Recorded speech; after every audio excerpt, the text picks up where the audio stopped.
అందరికీ నమస్కారం. విన్నమాల హరిజనవాడలో కావచ్చు, విన్నమాల సెంటర్ లో కావచ్చు, ఈ వైఎస్ఆర్సీపీ ఈ 5 ఏళ్లలో ఒక్క లైట్ గా వేయలేదని చెప్పి సందర్భంగా తెలియజేస్తా ఉన్నా. మీరు కూడా చూస్తా ఉన్నారు, ఈ రోజు ఈ లైట్లు స్తంభాలకు ఎగుతున్నాయంటే గతంలో 14 నుంచి 19 దాకా నారా లోకేష్ గారు వేసిన లైట్లని చెప్పి ఈ సందర్భంగా తెలియజేస్తా ఉన్నాను. సీసీ రోడ్లైనా ఏది కూడా అభివృద్ధి నోచుకోలేని విన్నమాల గ్రామం అని చెప్పి నేను తెలియజేస్తా ఉన్నాను.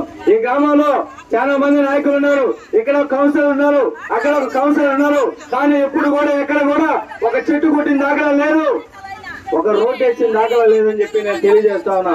దయచేసి ఈ రోజు మీ సెంటర్ కి విజయ్ భాస్కర్ రెడ్డి అన్న గారు వచ్చున్నారు. అదే విధంగా స్థానికంగా మదన్ ఉన్నాడు, రాజేంద్ర ఉన్నాడు, సత్యవన్ ఉన్నాడు.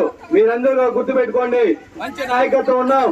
2024లో నెలవల విజయశ్రీ గారిని గెలిపించుకుంటే ఈ సెంటర్ కావచ్చు, ఈ ఊరు కావచ్చు, హరిజన వాళ్ళు రెండు కూడా అభివృద్ధి బాటలో ముందుకు పోతారని చెప్పి సందర్భంగా తెలియజేస్తా ఉన్నా.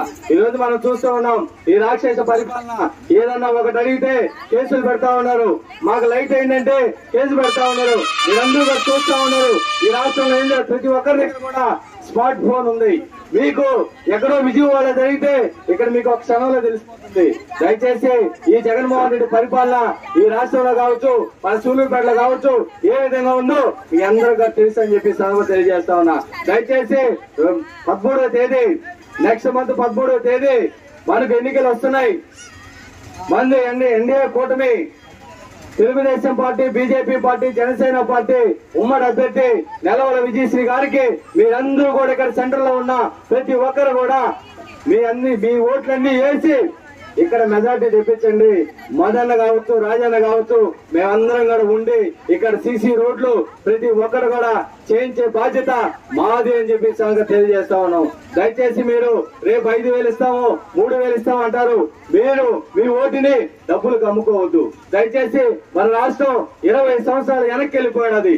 మళ్ళీ మనం అభివృద్ధి చేసుకోవాలన్నా, మన బిడ్డలకి ఉద్యోగాలు రావాలన్నా, మనకు అభివృద్ధి కార్యక్రమాలు జరగాలన్నా, మనకు సంక్షేమ పథకాలు మన రాష్ట్రానికి రావాలన్నా మనకు నారా చంద్రబాబు నాయుడు గారు ముఖ్యమంత్రి చేసుకోవాలని చెప్పి సందర్భంగా తెలియజేస్తా ఉన్నాం. అదేవిధంగా నెలవల విజయశ్రీ గారిని, అదేవిధంగా ఎంపీ వరప్రసాద్ గారిని మనం గెలిపించుకుని అక్కడ అసెంబ్లీకి మనం పంపిస్తేనే మన నియోజకవర్గం అభివృద్ధి బాటలో ముందుకు పోతుందని ఈ సందర్భంగా తెలియజేస్తూ, దయచేసి మీరందరూ కూడా ఇక్కడ మేము వస్తూనే ఉన్నాం. ప్రతిసారి వచ్చి నేను ఫండ్స్ లేని, డబ్బులు లేని ప్రభుత్వం ఏదైనా ఉందంటే మన ఈ వైఎస్ఆర్సీపీ అని చెప్పి తెలియజేస్తా ఉన్నాం. దయచేసి మనం గెలిపించుకుందాం, అభివృద్ధిని మేము చూపిస్తాం ఏ విధంగా చేయాలని చెప్పి తెలియజేస్తూ